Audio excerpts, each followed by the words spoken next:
Assalamualaikum warahmatullahi wabarakatuh. Nama saya Ina Fajarukena. Saya akan menjelaskan tentang konflik Yugoslavia. Nah, Yugoslavia merupakan sebuah negara yang pernah ada di daerah semenanjung Balkan, sebelah tenggara Eropa, yang berdiri tahun 1918 sampai dengan 2003.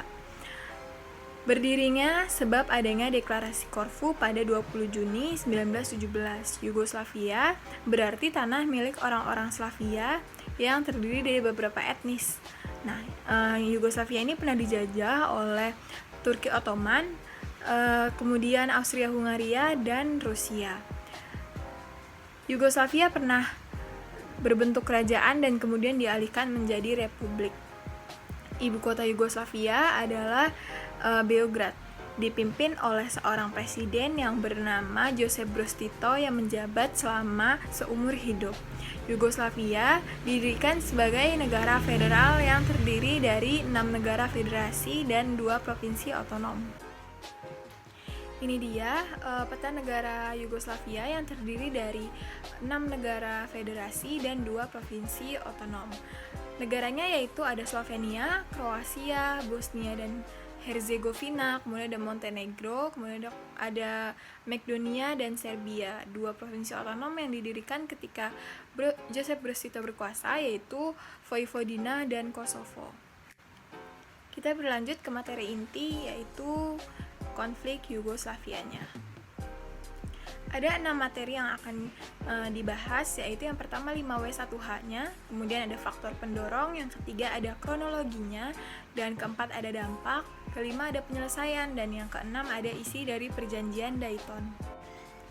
Nah, kita berlanjut ke materi yang pertama, yaitu 5W1H-nya. Nah, apa itu konflik Yugoslavia? Nah, konflik Yugoslavia ini merupakan perang saudara atau perang antar etnis. Siapa yang terlibat? Nah, yang terlibat itu Yugoslavia dengan negara-negara di dalamnya.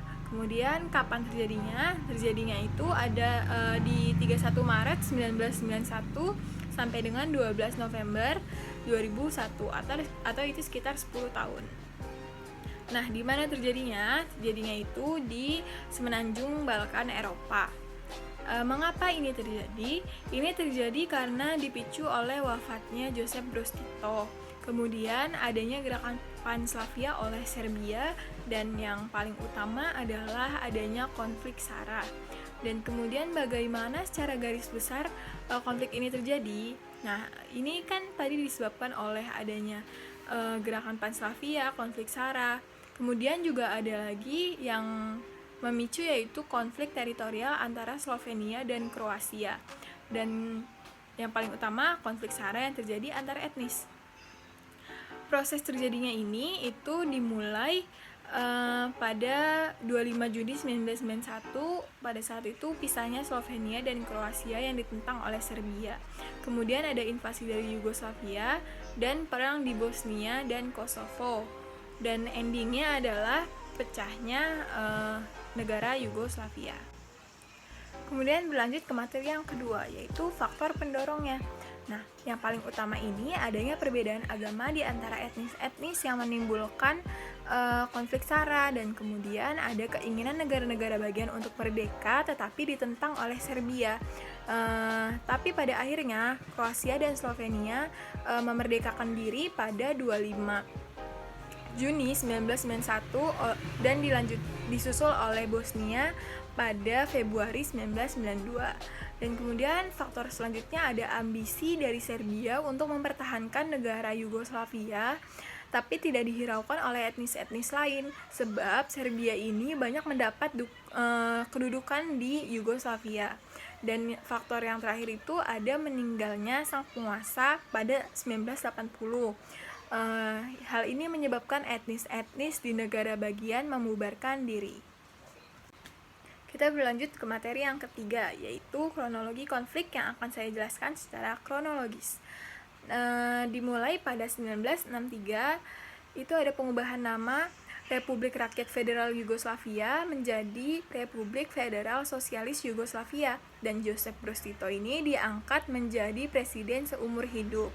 Dan kemudian loncat ke tahun 1980, sang penguasa meninggal, Josip Broz Tito meninggal, dan pemerintahan pusat kehilangan kewibawaannya.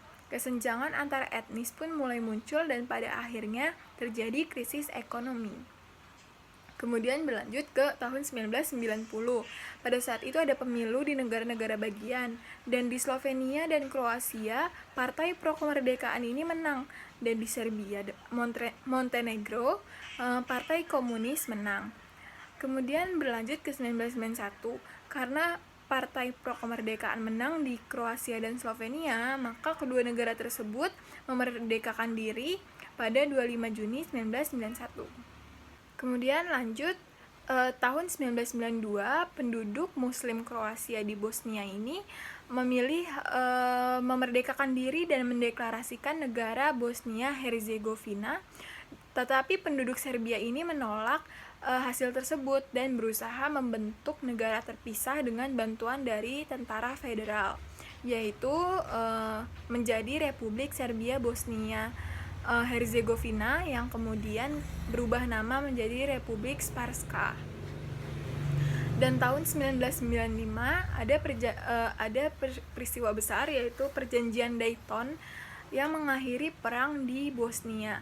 Perjanjian damai tersebut ditandatangani di Paris, Prancis, dengan pembagian wilayah Herzegovina sesuai garis daerah 3 etnis. Berlanjut ke tahun 1997, di mana Slobodan Milošević menjadi presiden Yugoslavia dengan wilayahnya itu hanya mencakup Serbia dan Montenegro. Kemudian di tahun 1999 ada kembali pecah pemberontakan orang Albanian di Kosovo. Pemberontakan orang Albanian ini meluas ke Makedonia yang sebelumnya dengan tangan terbuka menerima pengungsi Albania dari Kosovo.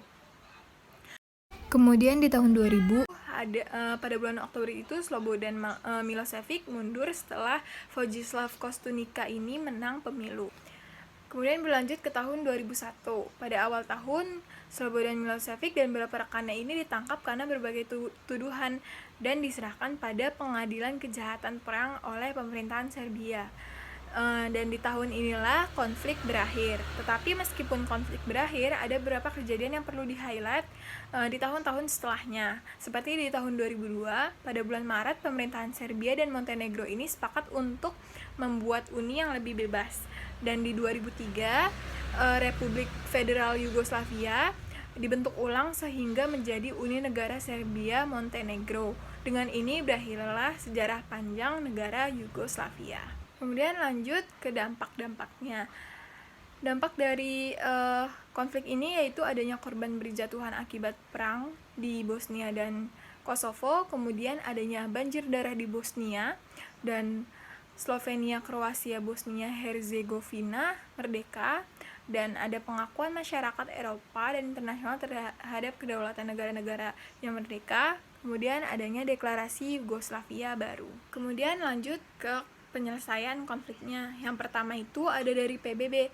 Nah, PBB ini menyerukan kepada Serbia agar menarik tentaranya dari Bosnia. PBB juga mengirimkan utusan khususnya, yaitu Yasuki Akasi, ke bekas negara Yugoslavia sebagai mediator guna mencari jalan keluar untuk mengakhiri konfliknya. Kemudian yang kedua itu ada dari negara-negara kelompok G7 yang melakukan pertemuan di Texas untuk menyerukan penghentian aksi militer terhadap Kroasia dan mengutuk tindakan biadab dari Serbia. Dan yang ketiga itu dari NATO. NATO mengirimkan tentaranya ke bekas negara Yugoslavia dengan tugas melindungi warga Bosnia dan menciptakan daerah aman dan damai dari peperangan. Dan tentara NATO juga melakukan serangan udara ke pihak Serbia yang tidak menaati seruan dari NATO. Nah, kemudian penyelesaian konflik juga datang dari pihak Indonesia. Indonesia ini juga ikut berpartisipasi dalam penyelesaian konflik di Yugoslavia.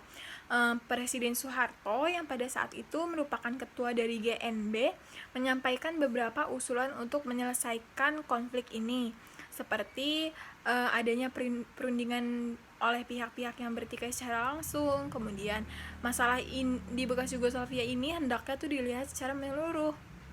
dan kemudian menyelenggarakan konferensi internasional yang dihadiri oleh pihak-pihak yang bersengketa dan Dewan Keamanan PBB. Nah, kemudian Indonesia juga mengirimkan 25 orang perwira ABRI sebagai pasukan perdamaian dunia.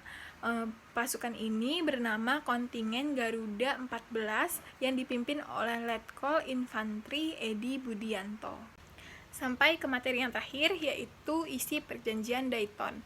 Isi perjanjian Dayton itu ada 7. Yang pertama itu menghentikan segala konflik dan pertempuran antara kelompok di Bosnia. Kemudian membentuk Republik Bosnia-Herzegovina yang terdiri dari 2 konstituante, yaitu Federasi Bosnia-Herzegovina dan Republik Srpska. Presiden Republik Bosnia-Herzegovina ini terdiri dari 3 orang, yang ketuanya akan bergilir. Sarajevo menjadi ibu kota Republik Bosnia-Herzegovina.